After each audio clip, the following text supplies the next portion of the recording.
Vamos lá, galera. Boa tarde a todos, sejam todos bem-vindos. Eu agradeço a participação de todos. Giovana. Olá, Giovana. Agradeço a participação de todos. Opa, eu tô... Vocês estão me ouvindo, galera? Sim, sim. Ok. Tive a leve impressão que estava bloqueado.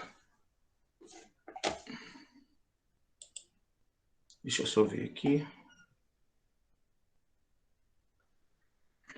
Então, agradeço a participação de todos. Como de sempre, como de praxe, solicito a todos aqueles que estão presentes que coloquem o nome e número no chat para que depois eu possa computar a presença de vocês.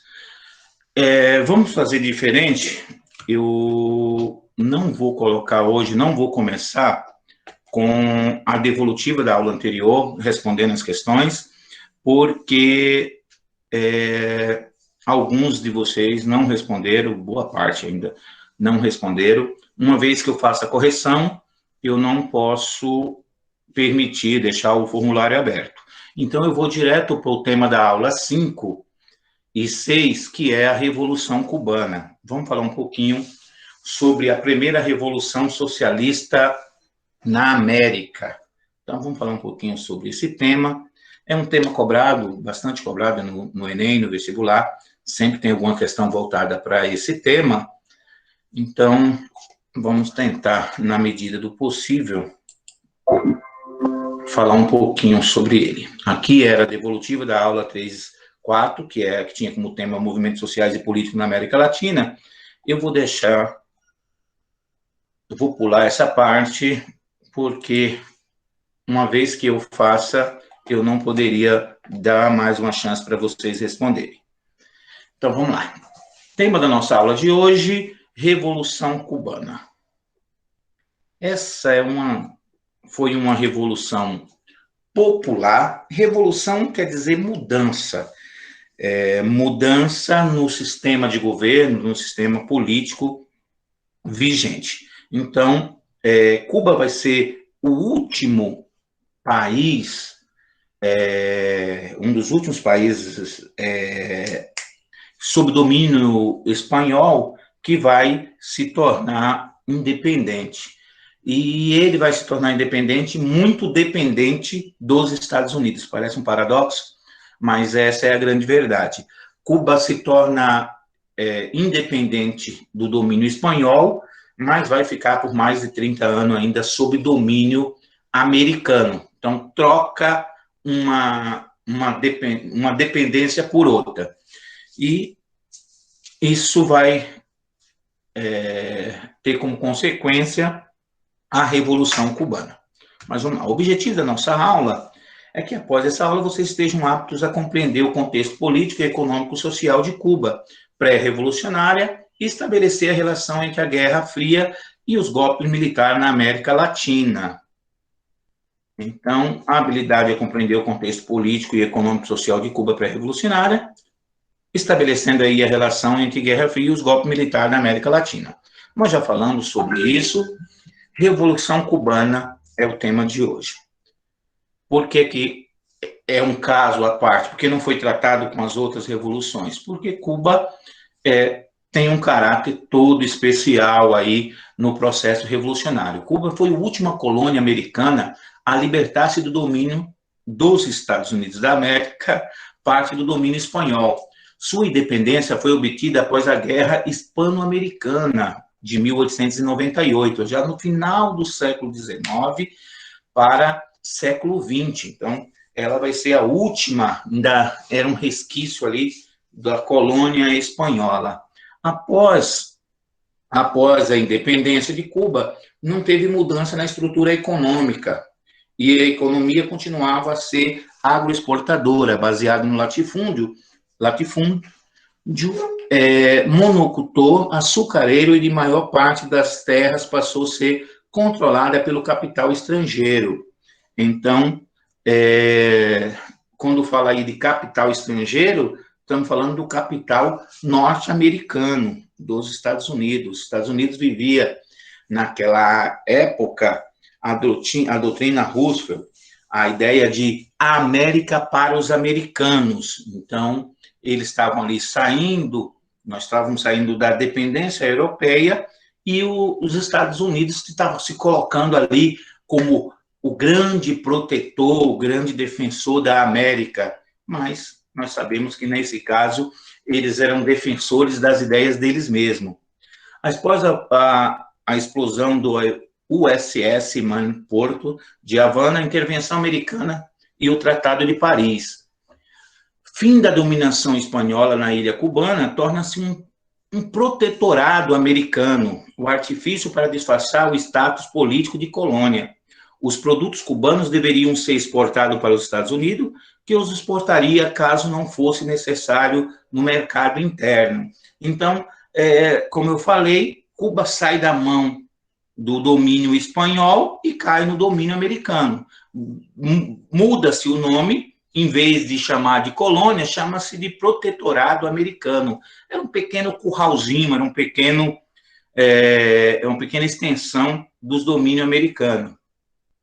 Em 1902, a primeira Constituição cubana traz como a emenda Platt, reserva o direito dos Estados Unidos intervir sempre que julgarem que seus interesses econômicos estejam ameaçados, e valerá até 1933. Então, aí, 30 e poucos anos, de 1902 a 1933, com o governo, a ascensão de Fulgêncio Batista ao poder, Cuba estava sob o domínio norte-americano. Sempre que os Estados Unidos achava necessário, ele intervia na questão política cubana. E aí, de certa forma, nomeando os presidentes, com Fulgêncio Batista vai ser um grande aliado dos Estados Unidos, e sempre que entrasse um presidente que não fosse com os interesses americanos, era deportado, havia lá intervenção para tirá-lo do poder. Todos os governantes de Cuba eram dependentes dos Estados Unidos, aliado dessa política de subserviência aos interesses americanos. Aí tem a vista de Cuba, área de Havana e Havana Velha. Então, desde o início do século XX, Cuba era uma espécie de colônia norte-americana. Nos anos 50, Havana era chamada Miami do Caribe. Então, era onde os americanos passavam as férias, era onde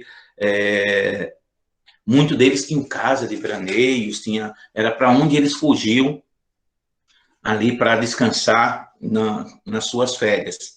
Esse processo originou-se na independência de Cuba, em 1898, que se deu com grande interferência dos Estados Unidos na derrota da Espanha. Então, ao longo de várias décadas, Cuba teve governos ditatoriais. Em 1952, um golpe de Estado levou ao poder o sargento Fulgêncio Batista. Durante muito tempo, ele foi um aliado fiel dos Estados Unidos, e o golpe se deu com apoio norte-americano. Então, todas, como nós já vimos anteriormente, todas as ditaduras latino-americanas, elas eram financiadas ou planejadas ali pelos Estados Unidos. Mas o regime se tornou um paraíso do contrabando, narcotráfico e corrupção. O contraste da cidade e campo era brutal. Nas áreas rurais havia uma grande miséria. Então, vocês têm a foto aí do centro da cidade de Havana e no interior de Cuba, onde estavam as regiões mais pobres. Então, você vai ver aí que é um contraste muito grande. A pobreza no campo, o campo foi abandonado, mesmo porque ele era entregue aos grandes latifundiários, que só tinham o interesse de explorar. Início da Revolução. Cuba tinha, desde o início, problemas políticos, mas não tão grande quanto aqueles que viria a acontecer pela primeira vez em Cuba. Ou melhor, acontecer com Fulgêncio Batista. Foi eleito presidente democraticamente pela primeira vez em Cuba, mas a sua presidência foi marcada por corrupção e violência. Fulgêncio teve o poder de volta através de um golpe militar em 52, e em 53, Fidel Castro e outros 160 homens, números incertos, tentaram o assalto ao quartel de Moncada, mas falharam e Fidel Castro foi condenado a cerca de 20 anos de prisão. Seu movimento desapareceu. Fidel Castro já era um militante que estava ali lutando contra o governo de Fulgêncio Batista, e ele vai lá tentar dar um golpe de Estado para que eles fortificassem o combate ao governo. Eles vão invadir um quartel. São presos, muitos foram mortos. Fidel Castro é preso. Na prisão, ele faz o seu primeiro discurso. Como ele era advogado, Fidel Castro era advogado de formação,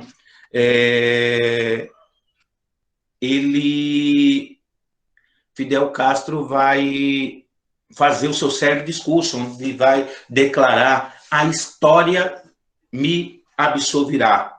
Então, ele nesse primeiro, que é considerado o primeiro discurso de Fidel Castro, ele na sua defesa vai dizer: olha, hoje vocês estão me considerando um criminoso, mas a história é que vai me absolver. A história vai me absolver. Vai chegar o dia que vocês vão ver que eu era o mocinho da história ali naquela situação. Em 1954, Batista foi reeleito como governador e, posteriormente, em um ato de reconciliação, Fidel Castro foi libertado. Fidel foi viver numa espécie de exílio lá no México. Em novembro de 1956, com um plano de revolucionário, formou um exército rebelde. Um dos seus comandantes era um médico argentino, Ernesto Che Guevara. Os guerrilheiros foram gradualmente se tornando populares, com dois novos líderes, Raul Castro e Juan Almeida. De volta a Cuba, tinha um apoio suficiente da população. Em seguida, começou a empurrar para a frente as reformas políticas, sociais e econômicas. Como Fidel era muito popular, rapidamente se tornou o primeiro-ministro que iniciou um processo revolucionário mais pessoal. Então, a Revolução Cubana ela vai ter como personagem principal Fidel Castro. Fidel Castro é odiado por muitos e amado por tantos outros. Então, aqueles que foram contra a Revolução, muitos dos familiares dele, diz que quando Fidel Castro ele assume a presidência, quando ele assume o poder em Cuba, ele vai começar uma reforma política com alfabetização, melhorar a alfabetização, saúde, e de forma geral, e um processo de reforma agrária. E conta-se que ele começa a reforma agrária com as terras da sua família. A família dele era uma família abastada, não era pobre, e ele começa a reforma agrária. Falou: já que nós temos que fazer a reforma agrária, começamos com as terras de papai.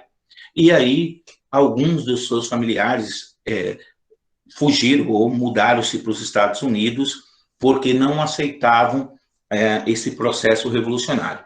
Em 56, surgiu a guerrilha comandada por Fidel Castro, Ernesto Che Guevara. Aí tem um filme chamado Che. Então, para quem gosta ali dos movimentos de esquerda, ou mesmo aqueles que são de direita, só um minutinho, gente, só um minuto, parece que...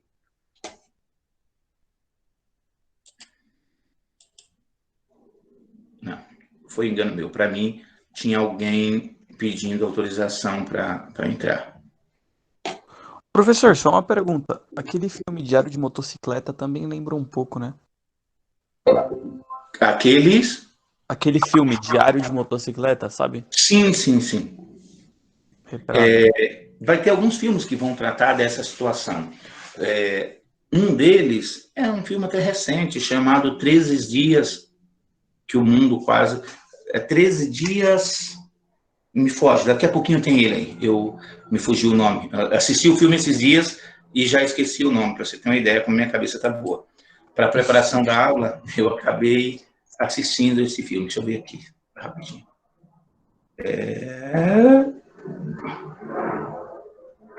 Não, quando chegar ele, 13 dias que abalaram o mundo. Você vê que minha cabeça não está das melhores. Então, rapidamente, a tomada do poder em Cuba, aí só está o processo da saída de Fidel Castro do seu exílio no México e até a tomada no poder. Ele tinha ganhado a simpatia popular, como eu falei. Cuba passava por uma situação de miséria da grande população, e isso causado pela corrupção e pelo domínio e pela intervenção norte-americana. A grande população cubana vivia abaixo da linha da miséria, e aí, quando surge aí os ideais de Fidel Castro, ele vai ter um apoio da massa cubana. A Revolução Cubana vai estar na persona, vai estar na imagem de Fidel Castro.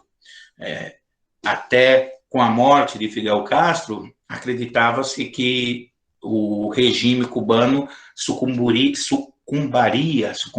acho que não sei se sucumbiria. A palavra que baiano não fala. Alguém me ajuda aí, gente? Sucumbir. Sucumbiria. Isso, obrigado. Senão eu vou engolir a língua e não consigo falar.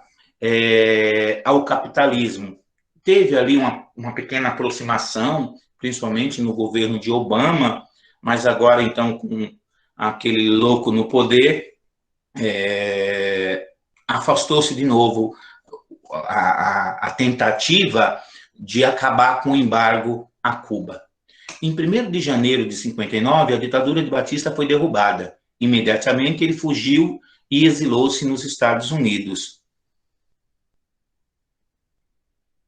No primeiro ano de regime, Fidel Castro vai nacionalizar as empresas, confiscou os bens e fez a reforma agrária. Essas mudanças contavam com grande apoio popular. Então, quando Fidel Castro chega ao poder, as grandes empresas que tinham em Cuba eram tudo norte-americanas. Ele vai estatizar, ele vai tirar o poder da mão dos norte-americanos e vai pôr na mão do Estado. E faz aí a reforma agrária. A reforma agrária cubana era mais do que necessária, porque as terras produtivas estavam tudo na mão das grandes empresas, dos grandes latifundiários norte-americanos.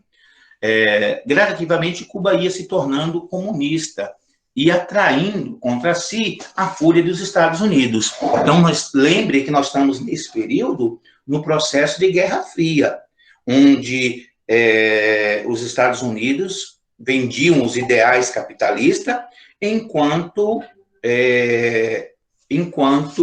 os americanos vendiam a ideia, ou melhor, contra a União Soviética, as ideias comunistas.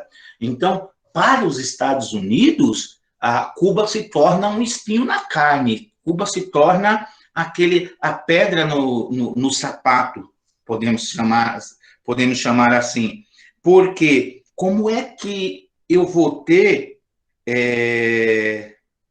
Só um minutinho, tem alguém... Não disse o nome, alguém disse que não está conseguindo entrar por causa... Só um minutinho, gente, deixa eu responder um aluno aqui. Saber quem é, pelo menos.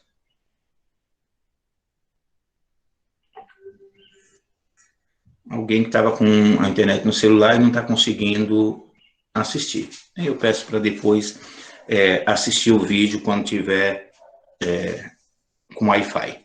Então, Cuba se tornava a pedra no sapato dos Estados Unidos. Como é que eu estou tentando influenciar o mundo com o capitalismo e eu vou ter alguém tão próximo nosso, tão ali debaixo da barba do presidente americano, eu vou ter um país comunista. Castro, já nomeado primeiro-ministro, promoveu reformas agrárias, redigida por Che Guevara, com a distribuição de terra a 200 mil famílias, nacionalização das empresas estrangeiras e privada, nomeadamente indústrias e refinarias, entre outras reformas estrangeiras e privadas, nomeadas a indústria e refinarias, entre outros, foram as reformas de campanha socialista que levou inevitavelmente os países que hoje, com a riqueza a ser dividida de igual forma por todos, a educação, saúde de grande qualidade, acessível a todos. Isso podem falar do que quiser de Cuba. Primeiro que a gente tem que tomar muito cuidado,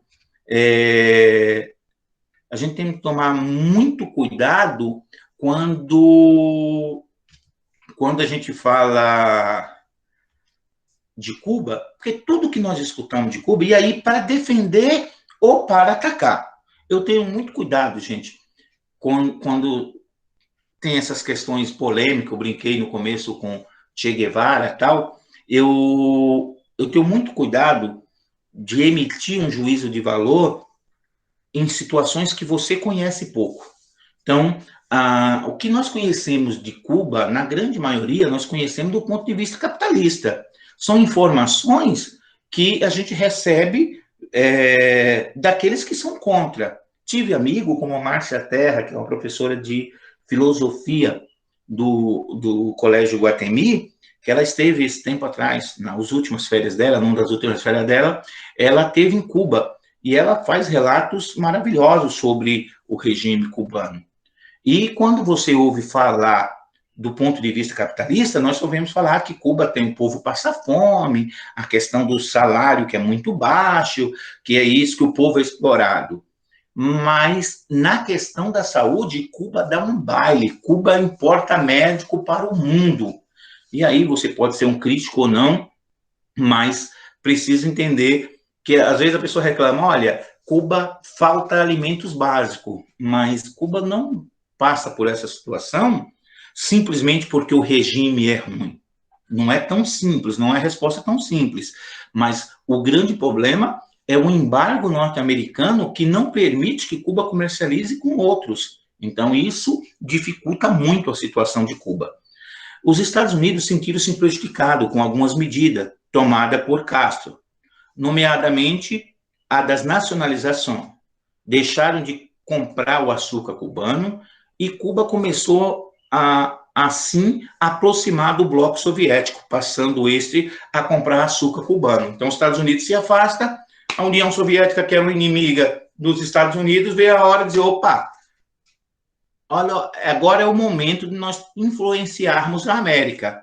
Os Estados Unidos reagiu, cortaram relação com Cuba, ao ponto de, em 1961, 1.500 homens invadiram Cuba, a chamada Baía dos Porcos, invasões à Baía dos Porcos.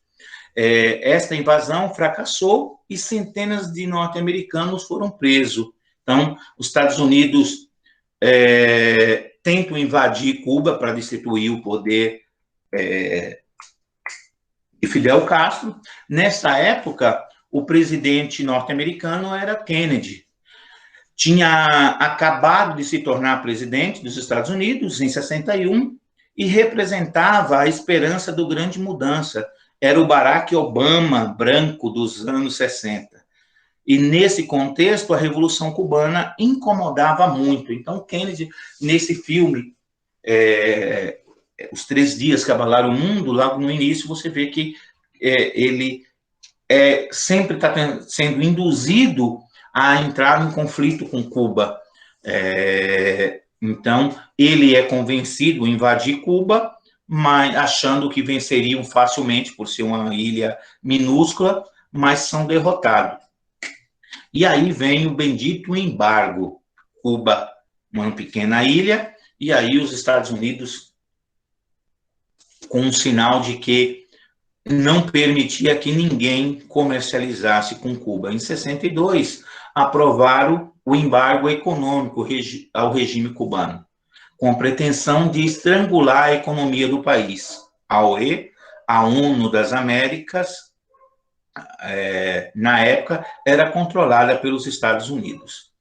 E aí tem a imagem, essa imagem cai muito no vestibular, cai muito em perguntas do Enem, que representa ali o embargo econômico a Cuba. Então, lembre sempre que você vê essa imagem, simboliza o embargo econômico a Cuba. Imediatamente, a União Soviética apoiou o regime cubano, com auxílio econômico e militar. Naquele contexto de Guerra Fria, era importante conseguir esse novo aliado a 120 quilômetros do território norte-americano. Foi quando houve a crise dos mísseis. A crise do míssil, 62, é aquele que o filme que eu falei para vocês retrata, os 13 dias que abalaram o mundo. A União Soviética começou a implantar uma estação de lançamento de mísseis nucleares em Cuba. Por sua vez, os Estados Unidos tinham colocado mísseis nucleares na Turquia. Ambos não abriam mão de retirar os seus arsenais. Então, primeiro os Estados Unidos vai lá, num acordo com a Turquia, coloca uma base, faz uma base de míssil na Turquia, o que incomodava a União Soviética. Porque de lá os Estados Unidos poderiam atacar a qualquer momento, a União Soviética. Em contrapartida, a União Soviética vai se aproveitar dessa confusão, desse problema dos Estados Unidos com Cuba, e vai lá e coloca mísseis nucleares, uma base de mísseis nuclear no estado cubano, na ilha cubana. 120 quilômetros dos Estados Unidos. Eles disparariam, no caso de um conflito, não tinha nem tempo dos Estados Unidos se proteger. Durante 13 dias, o mundo viveu uma iminência de terceira guerra mundial. A diplomacia não encontrava uma saída. O holocausto se aproximava. Então, nesses 13 dias, quem quiser, aí não é um filme ruim, não, é um filme gostoso de assistir. 13 dias que abalaram o mundo. Se não me falha a memória, tem na Netflix. Me falha a memória, não, tem na Netflix. Os conflitos foi solucionado com a retirada imediata dos mísseis soviéticos em Cuba e a retirada posterior dos mísseis norte-americanos da Turquia. Fidel Castro, lógico, não gostou nadinha desse acordo e esfriou um pouco durante um período com a União Soviética, porque quando a União Soviética faz um acordo com os Estados Unidos e retira os mísseis, o regime de Fidel Castro não gostou muito da situação. Nos anos 60, é uma tentativa da exportação da Revolução. Che foi uma figura emblemática, heróica, que acreditava que poderia criar novas Cuba.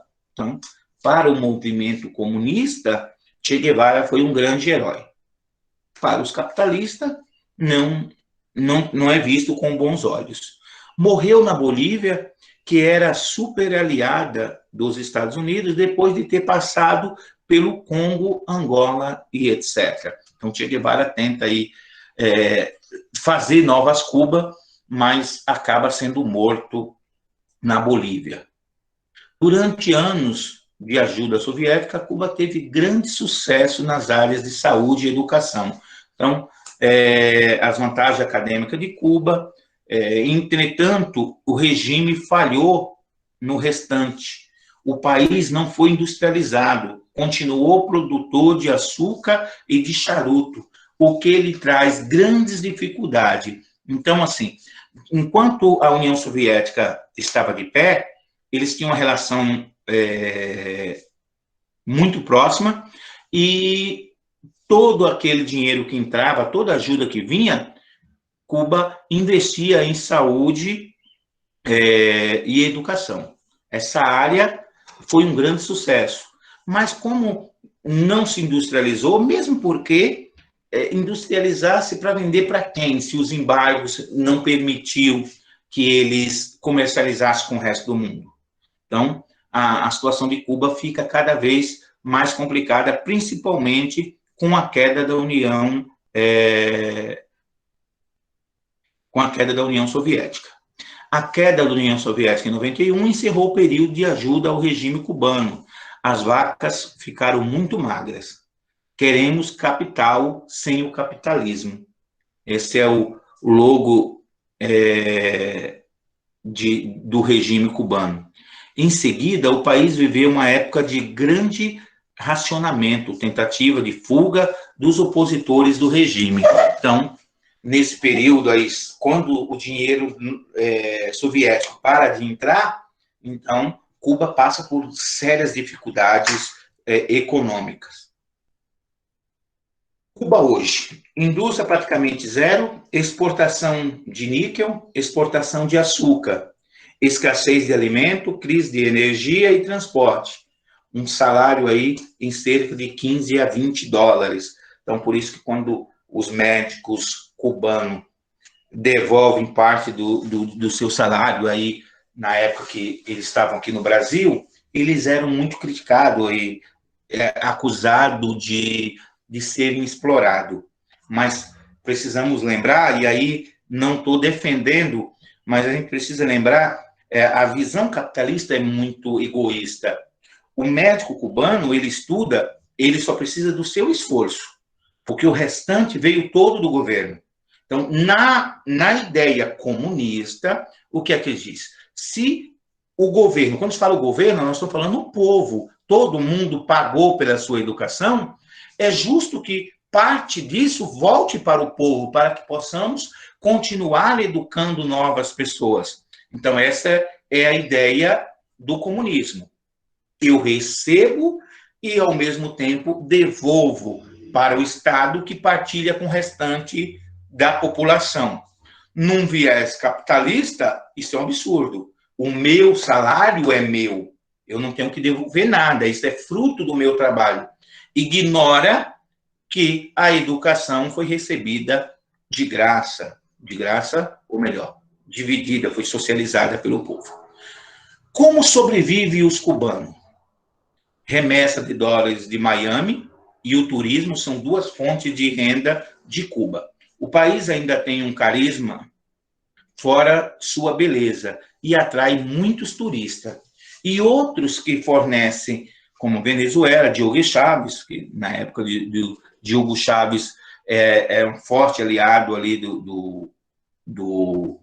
de Cuba, mas ainda o regime da Venezuela continua muito aliado a Cuba, através das ações e intercâmbios, garantindo 60% do petróleo cubano e ajuda financeira.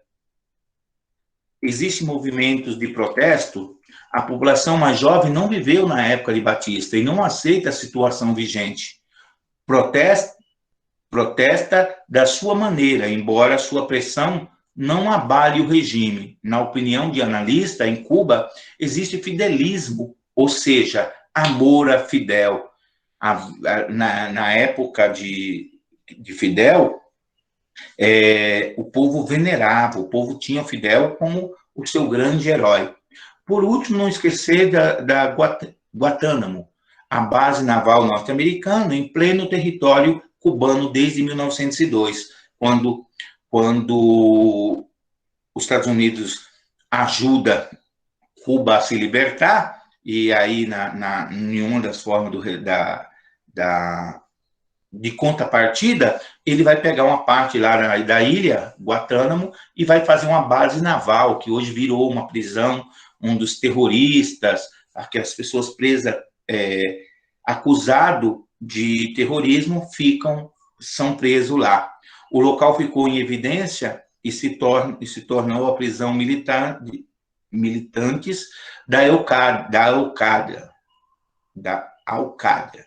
A violação dos direitos humanos, uma das promessas de Obama foi acabar com essa prisão. Então, Obama tentou acabar, mas não conseguiu ainda, permanece até lá, e Cuba paga cerca de 4 mil dólares de aluguel por essa ilha, por essa prisão. Os principais personagens da Revolução Cubana: Che Guevara, Fidel Castro e seu irmão Raul Castro. Por hoje é só. Só um minutinho. Dúvidas, lamúrias, reclamações? Eu tô de boa, entendi, eu tô tranquilo. Ok. Pessoal, todos colocaram o nome no chat. Nós estamos em 8 pessoas. A Letícia caiu porque estava no Wi-Fi e não conseguiu manter a conexão, mas ela está sempre presente por aqui. Então, gente, se não tem perguntas, não tem reclamação, sextou para nós. Bom final de semana a todos. Eu vou abrir a atividade de história da semana passada e vou deixar até segunda-feira aí para aqueles que quiserem tentar responder. Beleza? Um beijo no Quando o senhor coração. abrir, avisa no grupo, professor, por favor. Não entendi? Quando o senhor abrir, avisa Não, no terminando grupo, aqui, por favor. desligando a câmera, eu já volto para... Eu já vou entrar no formulário e deixar aberto, beleza? Ah, então beleza, tranquilo. Valeu, gente. Um abraço, Valeu, um beijo senhor. no coração Com de Deus. todos. Tchau. Tchau, Toma tchau. remédio, viu? Tá, vou tomar o remédio, sim.